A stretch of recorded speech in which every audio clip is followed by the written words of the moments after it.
So, the BBC said, we'd like you, Bill, to do a show.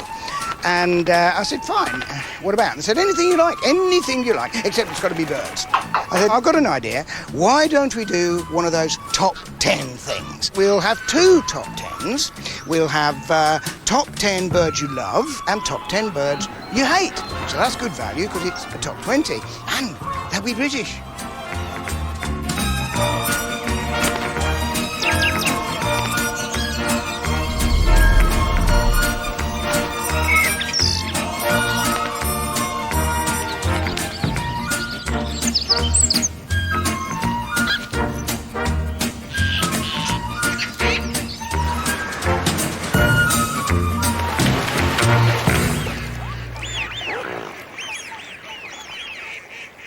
The fact of the matter is I know perfectly well which birds you like and which birds you don't because you keep telling me about them. You send me letters and some of them, well, you seem to think I'm responsible for the bird's behaviour in some cases. This chap does. He says, Dear Mr. Oddie, I'm getting very cross because a heron keeps eating my goldfish. What are you going to do about it? And, oh, this one, yes. Jackdaws have built a nest and blocked my chimney. I'm sorry, but it's not my fault. Perfectly happy to answer those. Anyway, here we go with the top 10 feathered friends and foes. And I trust that by the end of the programme, you may have altered your opinion just a little bit. Let's start with the losers. Now, this is a bird which a lot of people really like, but their affection is offset by the apoplectic rage of a few denigrators.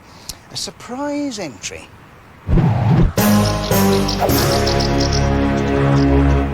The house martin. I mean, come on, who could possibly dislike a fluffy little cutie like this, eh? Well, quite a lot of you, actually, and I'll come to that in a moment. But first, let's make absolutely certain that you house martin haters have got the right bird. You see, there are 3 species that zoom around in the skies in summer and nest on or in buildings. And let's face it, people do get them a little bit mixed up. Arguably the most conspicuous is this, the swift. It's all black. It's a flying sickle. Arrives in May, leaves in early autumn. They feed, drink, sleep, preen and even mate on the wing, but they nest under roofs in the dark. I have never, ever seen a swift perched. And neither has our cameraman.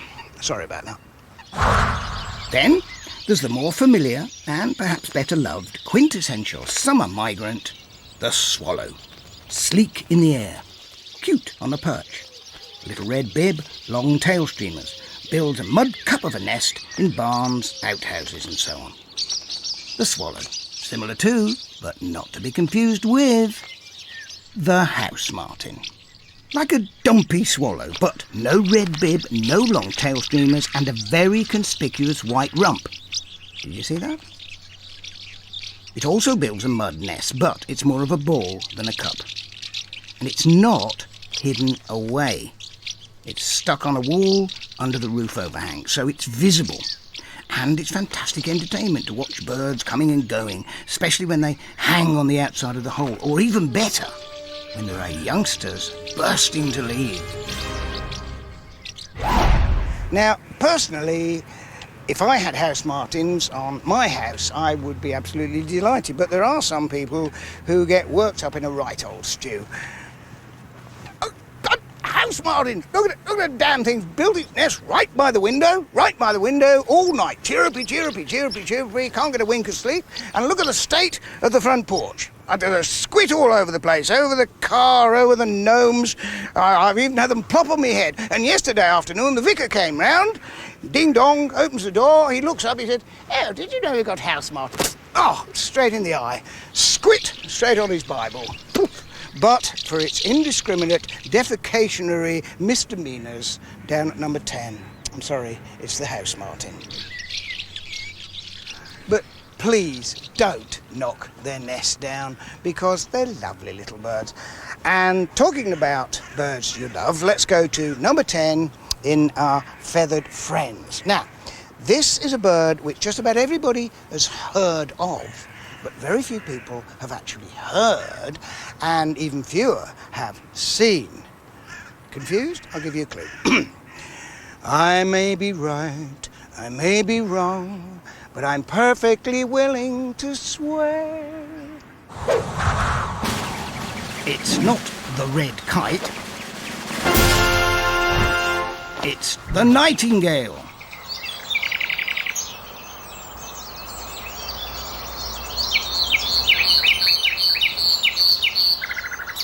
Ah, yes, the song of the nightingale. But you won't hear that in Berkeley Square, or anywhere in London town, or in any other British city. Now, I can almost sense that some of you are, even as I speak, reaching for a pen or your email and you want to correct me. But just hang about.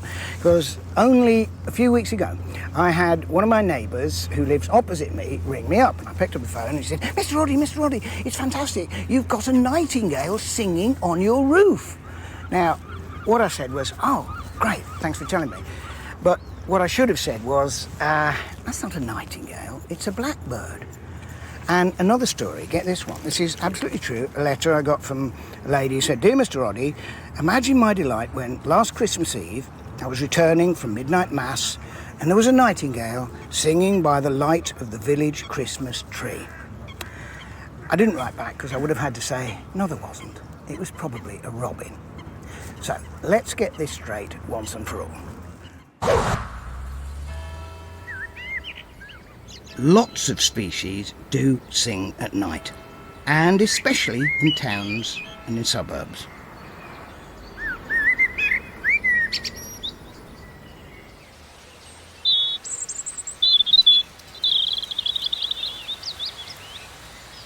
And they often sing in the middle of winter too.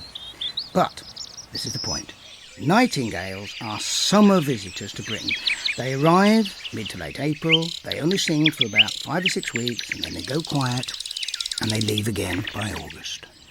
And they don't sing from rooftops, they don't sing by the light of street lamps. In fact, they simply don't live in towns at all. They live in places like this. Scrubby, almost heathland-type woods with little bushy trees. And even then, only below a line from South Wales to the Wash. What's more, they're almost always invisible. They sing from deep in the cover. And if you catch a glimpse of one, you almost wish you hadn't bothered because they do look a little bit boring. In fact, my theory is they hide away because they're embarrassed at looking so dull when they sound so wonderful. On the other hand, maybe they just want to be judged simply by the feature that brings them in at number 10. That song.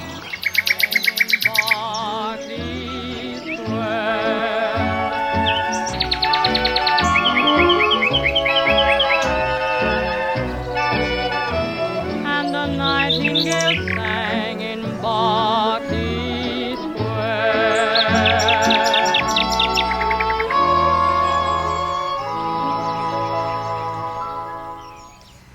In fact, they do say the best way to appreciate the song of a nightingale is to lie on your back, close your eyes and listen. In fact, nightingales are a very good example of a sort of a rule in the bird world. Birds that have lovely songs have rather dull plumages. But, however, at number 9 of our unloved birds is a species that has neither colour nor melody.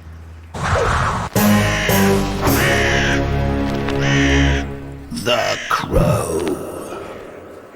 This is a bird which, from time immemorial, has been, well, positively demonised. You know, it's classed as evil almost.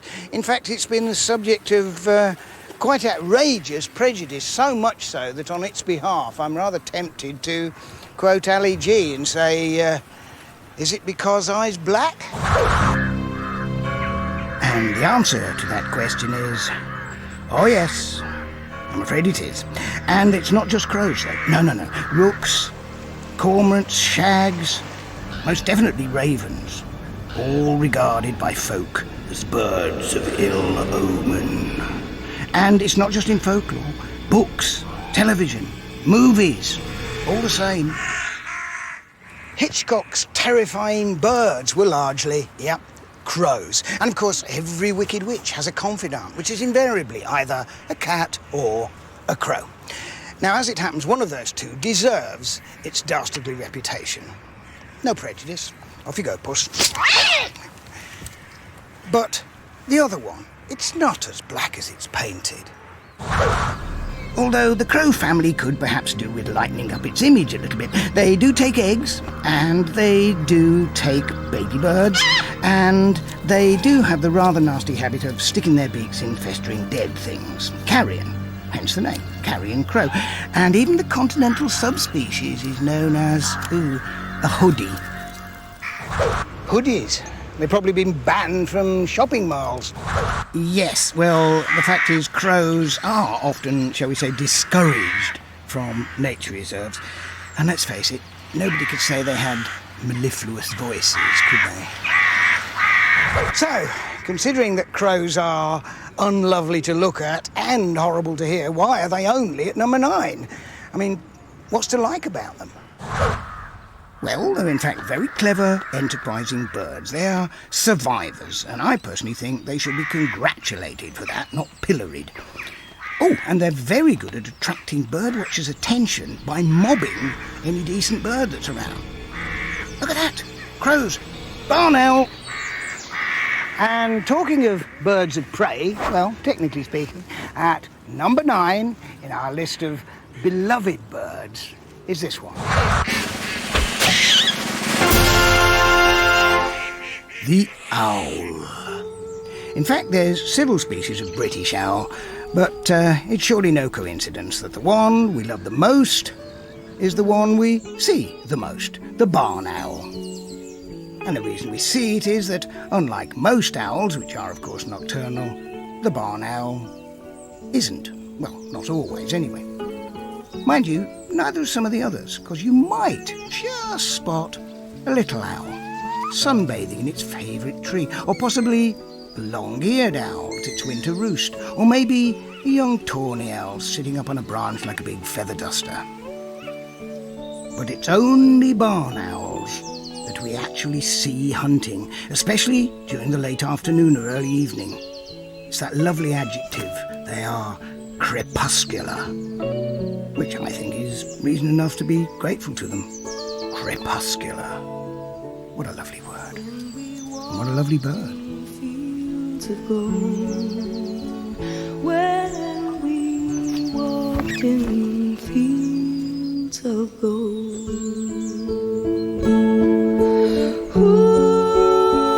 And since barn owls are still pretty scarce, they're also perfect figureheads for the cause of conservation.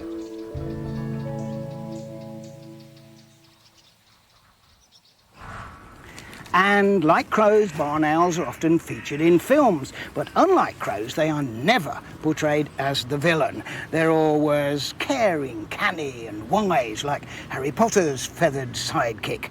But do barn owls have a dark side? Well, since you ask, barn owls do of course nest in barns, but also in old buildings, which is sort of romantic, but instead of hooting in a proper owl fashion like tawny owls, barn owls make some very strange, sinister, almost disturbing noises. But over the years have been responsible for many rumours of turrets haunted by ghosts, or reports of heavy breathers. But by far the most shocking revelation about barn owls concerns their offspring, which, let's face it, are very ugly. But on the other hand, look rather cute, because there are chicks of different sizes altogether, which looks nice, but when there's a food shortage, the big ones will eat the little ones. Actually, that reminds me of a rather distasteful schoolboy joke. There was this family of cannibals sitting down for dinner, and the little boy says, Mummy, I don't like my baby brother. And the mother says, just shut up and eat what you're given. Anyway, despite their how can we put it, rather unsentimental eating habits, I think barn owls are one of those birds that we like to feel is our special chum. You know, we like to be close to them. Well, you certainly can't say that about the next species. Coming in at number 8 of our feathered fiends, or should it be feathered foes, the ferocious mute swan. They're undeniably beautiful in a, I don't know, slightly cliched sort of way, but they always remind me of a supermodel, you know, sort of glamorous and yet sort of untouchable, uncuddly, and, I'm sorry to say it, but a bit unlovable. It surely isn't insignificant that most of the adjectives we use to describe swans are sort of damning, albeit with faint praise. Stately, majestic, dignified, or indeed haughty, aloof, possibly belligerent, vicious, menacing. Because come on, there's one thing we all know about swans, yeah? Oh yes, very dangerous swans. They can break a man's arm, you know. But, could they? I mean, would they? Well, if I actually tried to grab hold of a fully grown mute swan like this one, it would probably object. And I would do well to keep out of the way of its whirring wings.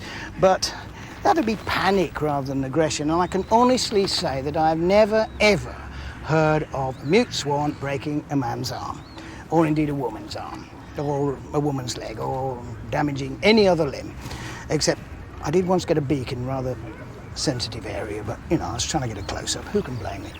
I mean, the fact is, mute swans may seem a little bit full of their own good looks and perhaps conscious that they all belong to the Queen, but I feel a bit sorry for them. They have a really hard time, yapped at by dogs, eggs broken by vandals, strangled by discarded fishing line, and their cygnets are immortalised as ugly ducklings, and they're really very, very cute. I mean, those that don't get chased off by Canada geese or eaten by foxes. And most undignified of all, I mean, looking like that and yet sounding like this. I mean, better to be mute than wheeze. Unlike, of course, the proper wild swans, the hooper swans and the Buick swans, which not only have gold paint on their beaks, they have lovely straight necks, and they're not mute. They make one of the most beautiful sounds in nature.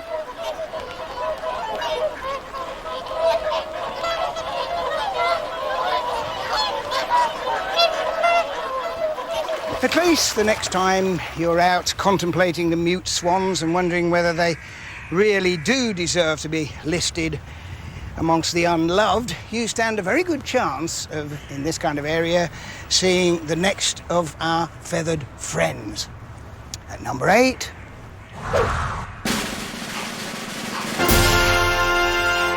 the heron. I think one of the reasons that people are so fond of herons is that they always get a frisson of excitement when they see one, like they never thought they would see one. I mean, it happened to me just this morning. Guy rushes up to me and said, "Oh, Mr. Oddie, I've just seen a huge heron right there in the sky." He could not believe it. He ran off as happy as could be. What I didn't say to him was, well, it wasn't actually a huge heron. It was a heron-sized heron, because herons are huge. They don't vary in size. And the other thing I didn't say was Baker Street. Well, that's next door to Regent's Park, where there is a thriving heronry. And lots of herons. Fact of the matter is, and it's rather a nice fact, herons aren't rare at all. In the country, or indeed in the city. There are several urban heronries in parks or by reservoirs. And the birds find food quite happily along local canals, lakes, rivers, and, yes, even garden goldfish ponds now and again. And I think one of the reasons that people really like them in the city is because they sort of symbolise nature coexisting with us. I mean, they look as though they ought to nest out in the remote reed beds, and yet here they are in a city park, up trees. And they do exactly what they're supposed to do. That lone fisherman act. Sort of vicarious angling to us, I suppose. Go for it! Got one! Oh, look at the size of that. Oops. The one that got away. And their chicks, well, come on, they are so ridiculously gawky with those silly punky hairdos. They just make you laugh. So, anything against herons? Well, oh yeah, they do make a rather nasty noise. Ow. And yes, all right, I'll admit it, now and again they will take goldfish out of a garden pond, but come on, I mean, what would you rather have in your garden, hey? A beautiful wild bird like that, or some slimy little things that came in a plastic bag from a fair? What? Prejudiced? What? Don't be ridiculous. No, goldfish belong in a bowl. A heron wouldn't come in the house and nick them. Oh. Okay, back to the unappreciated. I don't know about you, but I'm not very good with big crowds. I very much prefer individuals. I mean, like, I can go to a party and there's this sea of unrecognisable faces, and it's very easy to hate them all until I start making contact and talking and regard them as individual people. However, I reckon it's exactly the opposite with this next species. At number 7, the starling. I've never heard anybody say, what a lovely starling. Or, oh look, there's some nice starlings on the roof. Or, there's a nice little group of starlings. No, what people always say is, you know the one bird I can't stand in my garden? Starlings. Stop your messing around. Messy little things. I mean, they chase all the other birds off. They're always squabbling and they're fighting they've got a nest in a hole, yeah, right by our bedroom window. Terrible lot, and they'd eat any old scraps. I mean, when they fledge, they're always hungry. Feed me. Can't stand them. Bit of an overreaction, but yes, I can't deny it. They are sort of squabbly and noisy, and yes, they do sort of bully the little birds, but then starlings are high in the pecking order. Or should that be stabbing order? I mean, have a look at that beak. It is like a little dagger, isn't it? And let's face it, they'll stick it in all sorts of... doesn't bear thinking about, really. OK, I'll own up. Even I would have a bit of a job claiming that starlings are cute or sweet, especially when there's just one or two or a little group of them. But when there are thousands of them, oh, wow.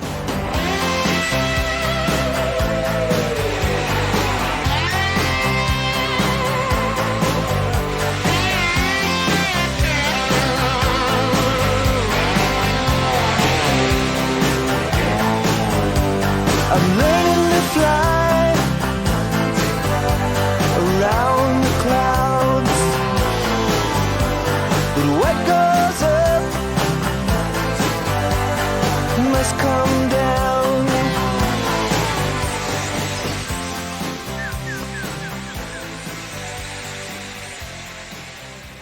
Probably the best starlings in the world. I'll drink to that.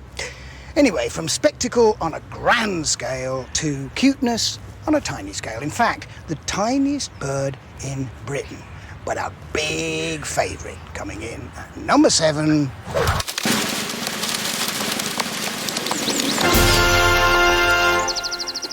It's the wren.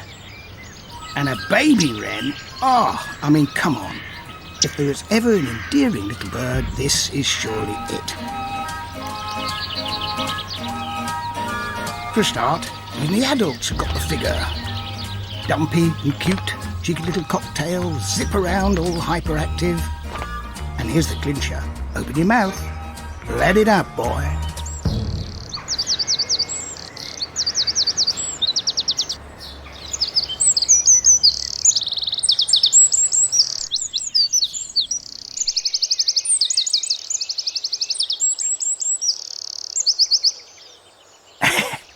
Wow, tiny bird, big voice.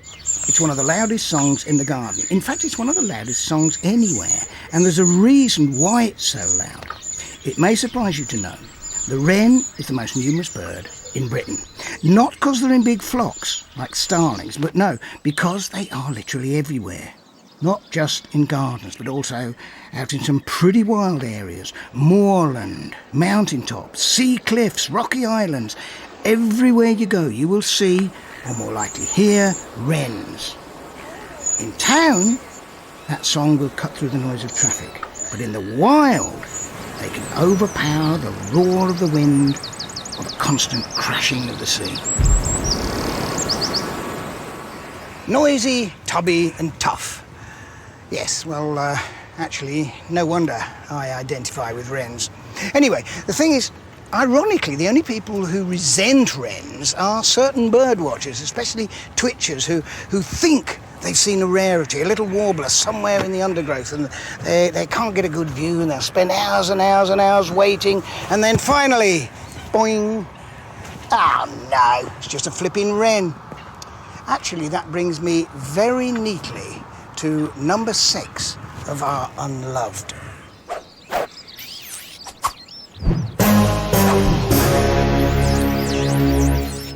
Little brown jobs. Or to put it more succinctly, LBJs. Now, a little brown job might sound like something the cat has done on the carpet, but no, an LBJ is a bird. It's a phrase bird watchers use to refer to any bird that is, yes, little and brown. In other words, small and dull. And because it's small and dull, it doesn't have any bright colours or obvious markings, all of which make it hard to identify. So, the phrase, oh, it's just an LBJ, actually means I haven't a clue what it is. It might be some kind of pipit or another warbler or a finch, is it, or a female or a young bird. I like the nice, bright males because they're easy, like that one. That is a male redstart, perfectly obvious, just like in the book. Now, most, how can I put it, casual bird watchers either get a bit confused by LBJs or just don't bother with them.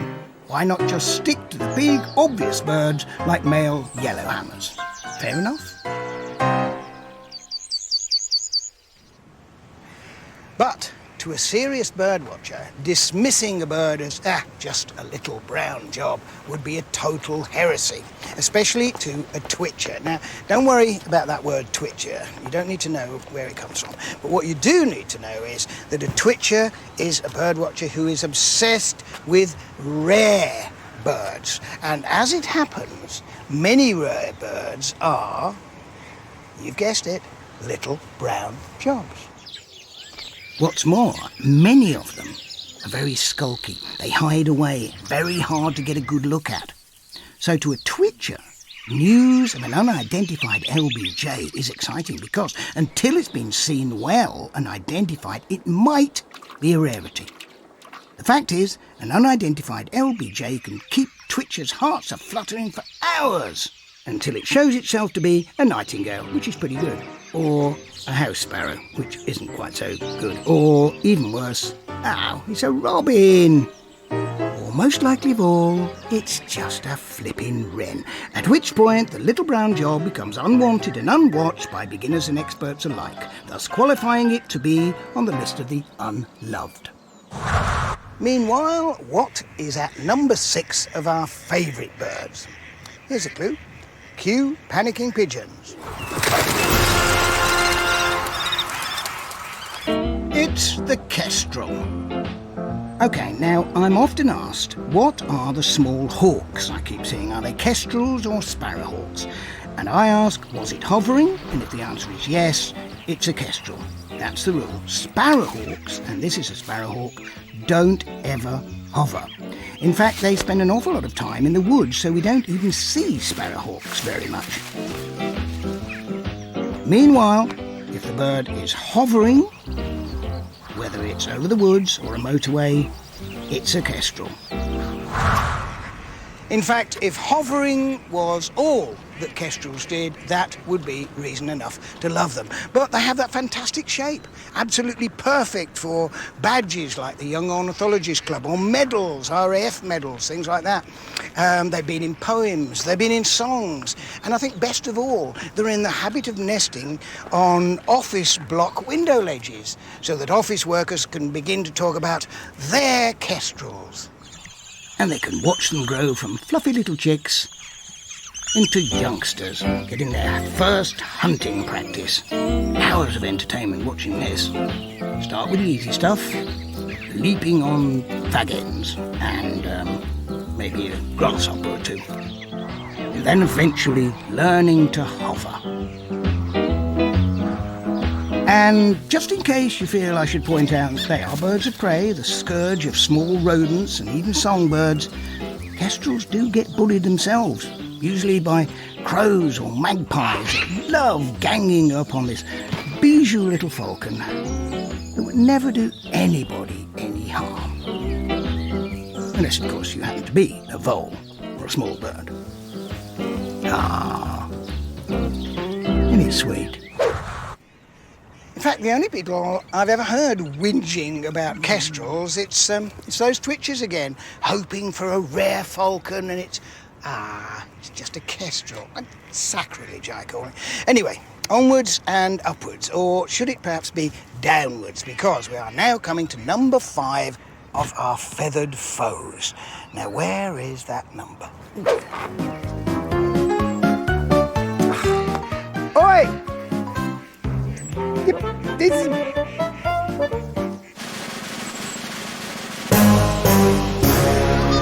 Canada geese. I don't know, honestly.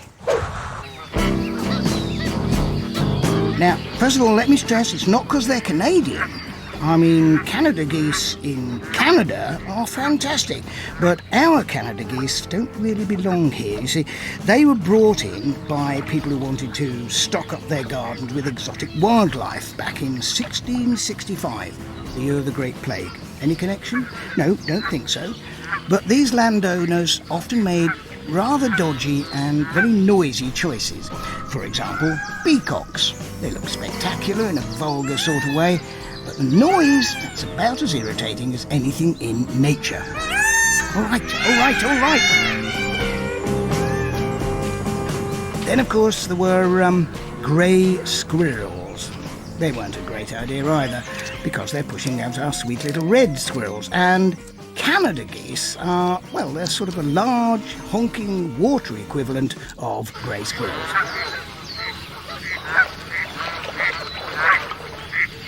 So, what can I say that's good about Canada geese?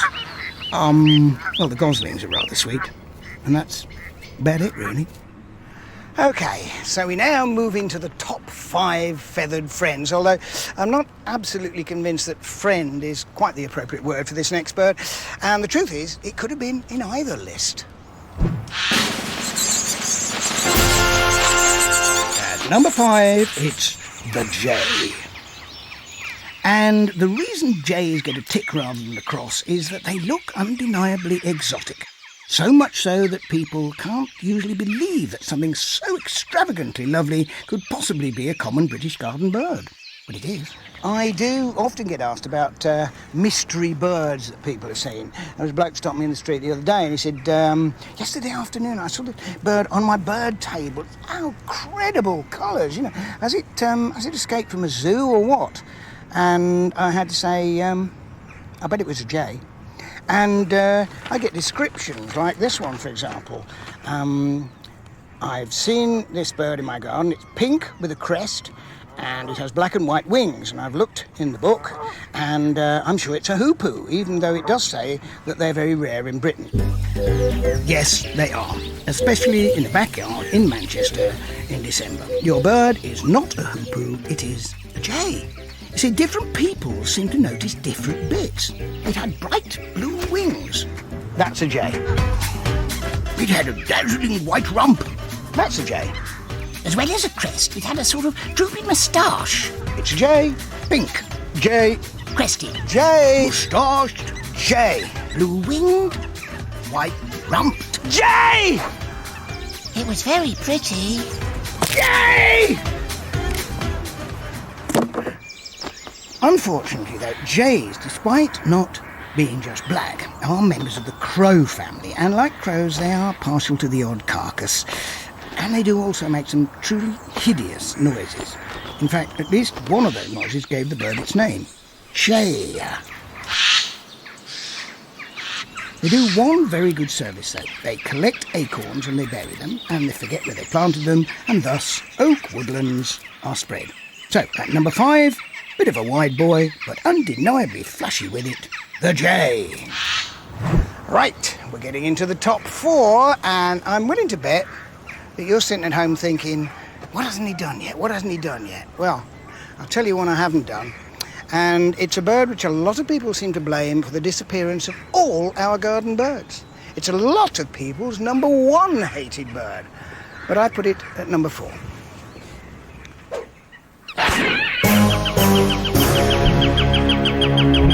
The sparrowhawk. Oh, there it is. Not to be confused with the cuddly, kindly kestrel. This is the one that doesn't hover. Instead, it lurks fiendishly under the cover of woods and hedges. Then it swoops in as deadly as a guided missile, grabs a poor, unsuspecting, much-loved little bird, makes off with it, plucks its feathers off, tears it to bits with its vicious talons, and wait for it, it eats it! Or would you believe this? It feeds bits to its babies, and all the time it's glaring down with those merciless yellow eyes. Its whole demeanour says, "Killer!"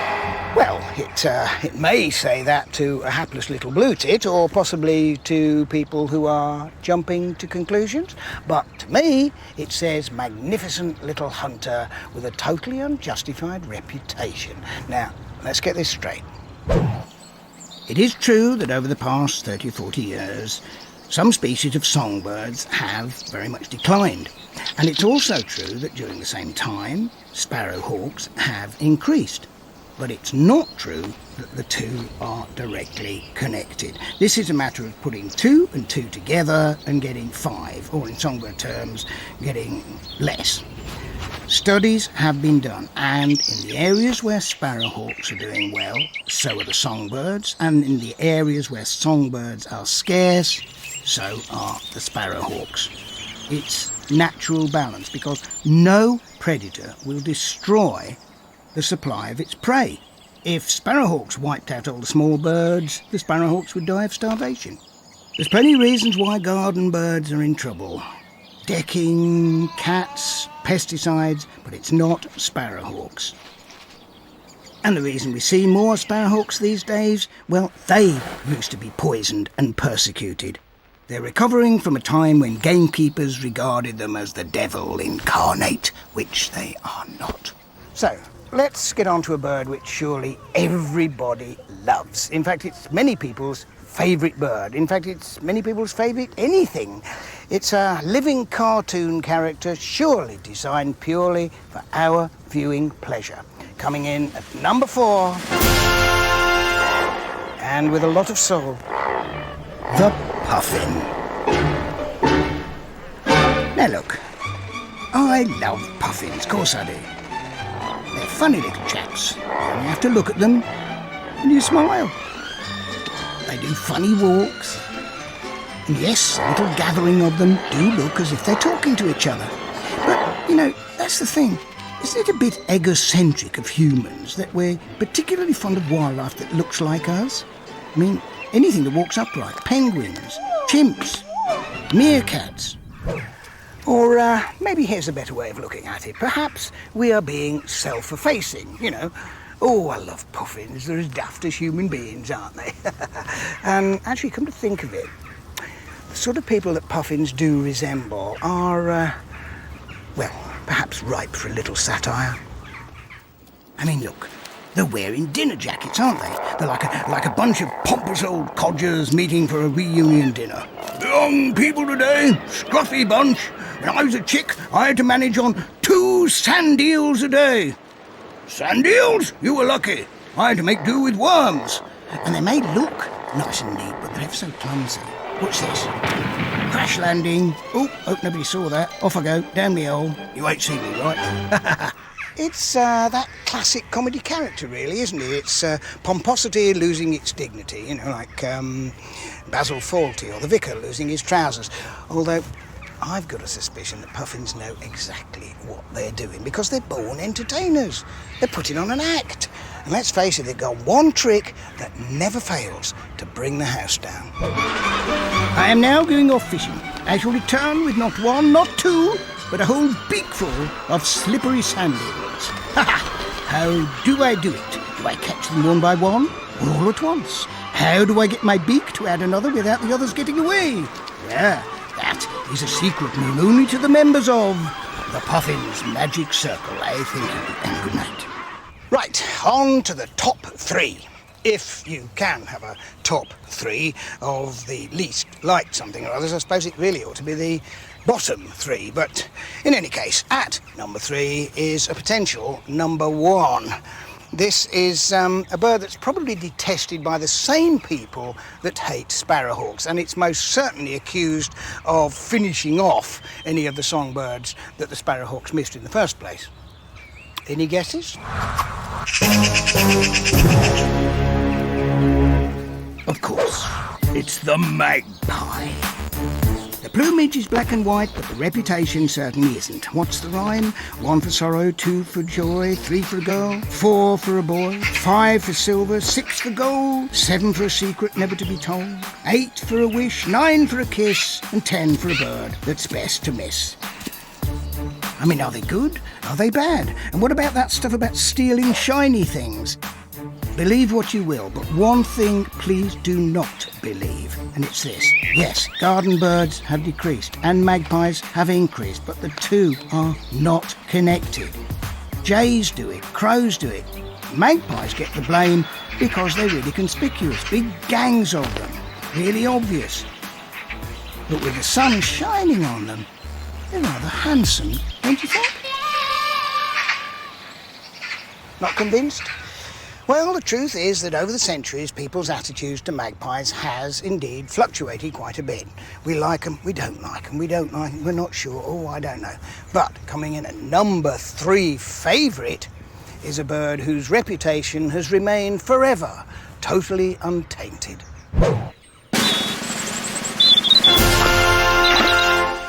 The robin. They're small, they're plump, they're bright-eyed, not bushy-tailed, but they do cock their tails, and they don't so much hop as bounce. Thank you. And they wear bright little waistcoats. In fact, robins are so cheery and friendly that many of us think they actually seek out human company.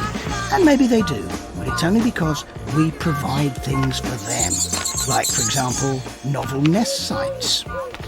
And when they've got hungry babies to feed, they don't even have to find the food themselves. We provide it. And if they perch on the garden spade, it's not because they like gardening, it's because we might have turned up a few worms for them. And we might think of our robin as our feathered friend, but the robin thinks of us as a waiter. Robins bring a lot of pleasure into our lives, no doubt about that. And they no doubt appreciate us, feeding them, providing them with nest sites, discarded kettles, garden sheds, hanging baskets, ivy-covered walls, even custom-built nest boxes. But just because we are nice to robins, I'm afraid doesn't mean that they are consciously showing their gratitude by being nice back to us. And the fact is they are certainly not very nice to each other. Robins do have a dark side. In fact, they're amongst the most belligerent little blighters in your garden, especially in the breeding season, when 2 males meet and have a little dispute about territory by knocking the living daylights out of one another.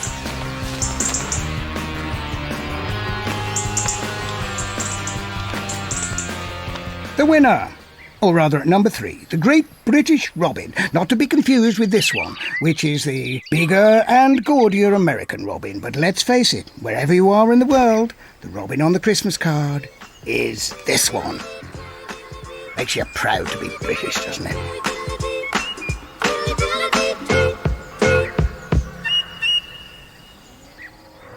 However, it seems that we British take rather less pride in the birds that come in as number 2 amongst the feathered foes, and they really are considered to be foes, as in enemies.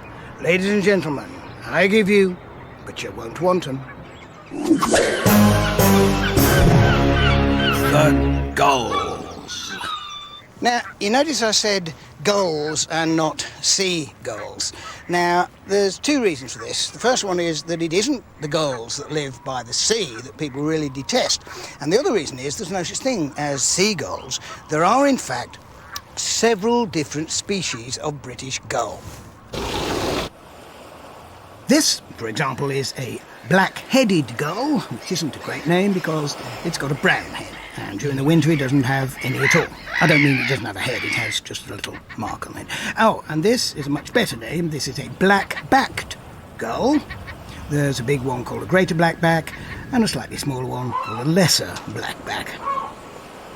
But this is the one that most gull haters really are on about, the herring gull. And if only it lived up to its name. Alas, it's a bird less partial to eating herrings than, well, just about anything else you can mention. And most of it, let's face it, is extremely unpleasant.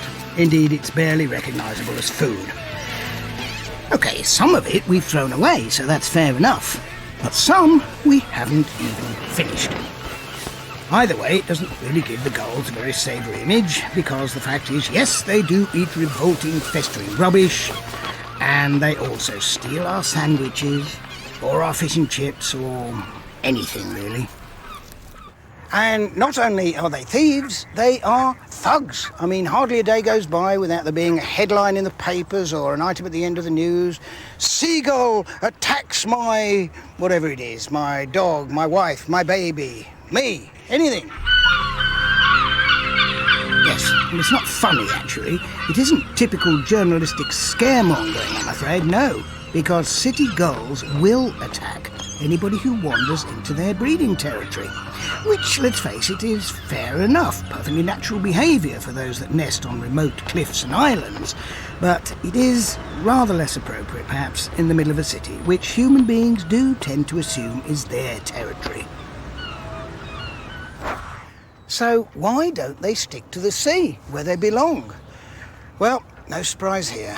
It's all our fault. There is less and less natural gull food in the sea. Fewer fish, fewer shellfish. But of course there's lots of easy, if rather less natural food in the towns. The gulls are only trying to feed themselves, and they're frankly unsightly chicks. And they're protecting their territory from intruders, including humans, which they assume may well mean them harm. And let's face it, many humans do mean them harm. At the very least, they might, write to the council and complain. Something must be done about it. Or at the worst, they might actually be from the council with instructions to, discourage the gulls, sort of put them off control. Well, be honest, kill them. The fact of the matter is, lots of people do hate gulls. But answer me this. Would a visit to the English seaside, where you want to enjoy the beach and the briny, be quite the same if it didn't have the uplifting soundtrack of seagulls?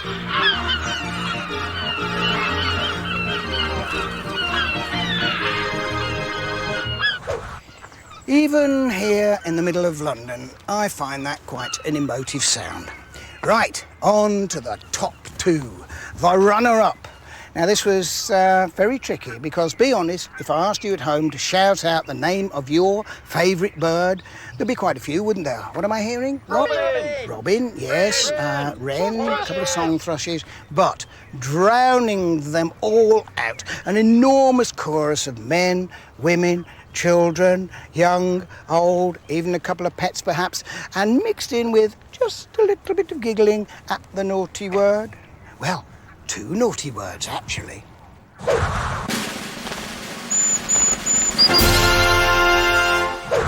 Blue tits.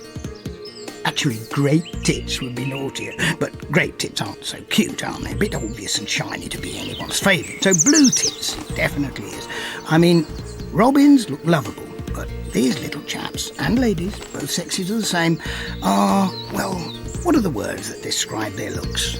Blue, yes, and yellow and white, and quite an intricate pattern with neat little caps and tiny little beaks. Neat and yet also fluffy. Not plump, which, let's face it, is a euphemism for a bit fat. Blue tits, however, are dapper.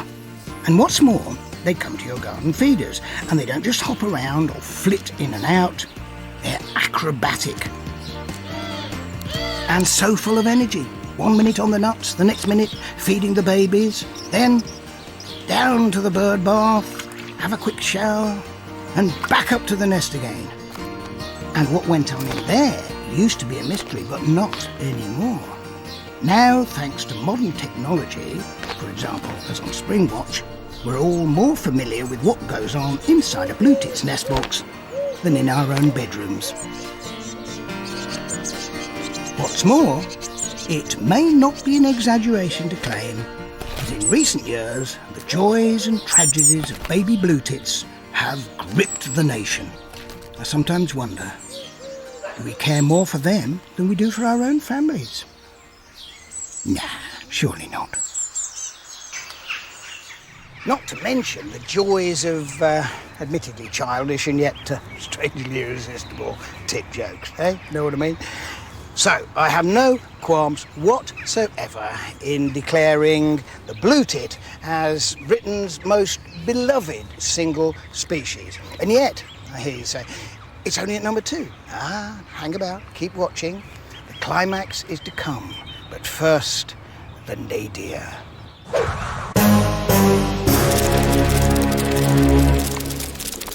The least loved feathered foe, the number 1 avian public enemy, the flipping pigeons. Now, I'm not discriminating against any particular species of pigeon because, rather like gulls, there are several different varieties, especially if we include doves, which is just a posh word for pigeon. In Britain, there are 3 species of wild pigeon. That's the wood pigeon, the stock dove, and the rock dove. But these are the ones you really object to. Feral pigeons. They're not wild, but they've gone wild, if you know what I mean. Except that, ironically, they're invariably tame. What's more, they live in towns and cities all over Britain, and indeed all over the world. Yet they're sometimes referred to as London pigeons, because the most famous flock resides in Trafalgar Square. And what's happened to them? They have been banned by the Lord Mayor himself. Councils all over the land have pigeon control programmes. Well, let's be honest. I say pigeon, you say rat with wings, more like. Now, here's a challenge. Can I think of anything good to say about pigeons? Yeah, I think I can. Feral pigeons are very good for city-dwelling peregrines. So there we are. The only good thing I can say about pigeons is they're food for something else. And now, the moment we've all been waiting for. The winner of the Bill Oddie Feathered Friends Award, the Golden Loaf, no less, goes to...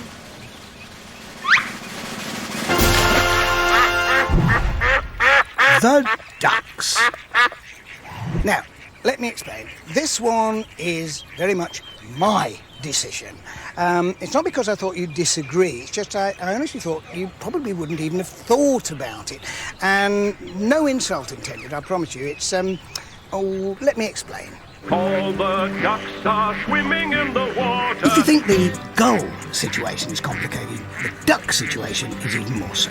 There are lots of British species, wild ones, domesticated ones, but they have one thing in common. They're all sexually promiscuous. They interbreed, and the result is an infinite variety. All the ducks are swimming in the water. There are handsome ones, there are dull ones, there are rare ones, there are common ones, some on the sea, others on lakes, and some on ponds like this, duck ponds, which they aren't literally just duck ponds because there are swans and there are geese, in fact, many of our finalists. But it's the ducks that are the real value, on the water and under the water. Fluffy, fearless.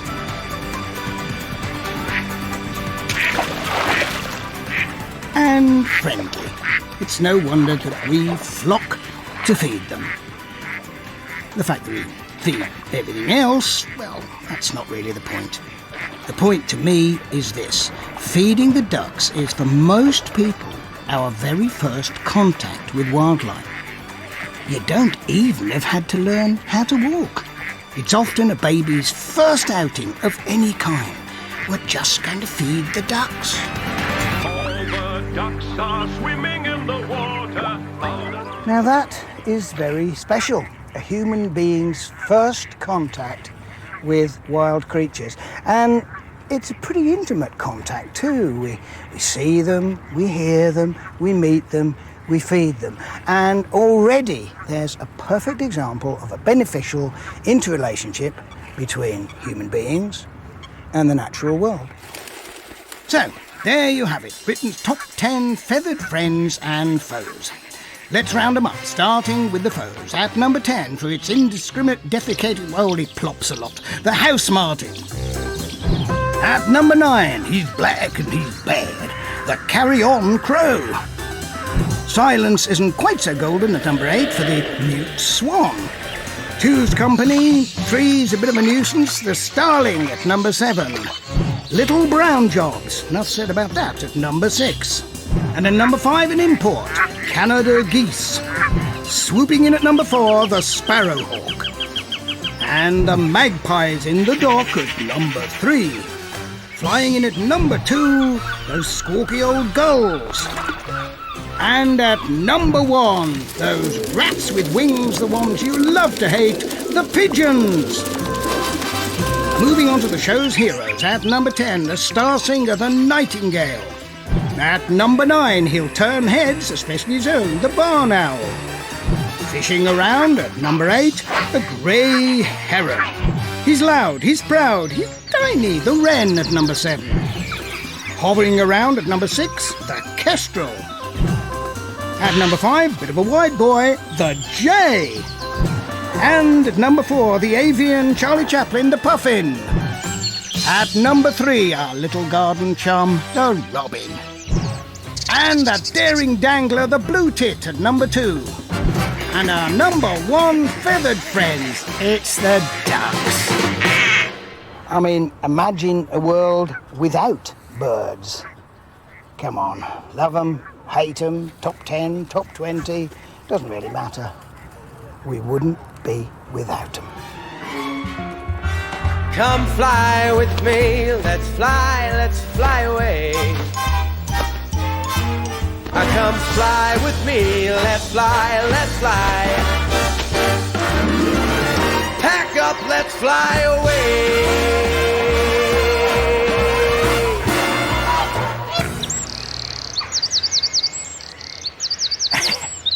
Wow.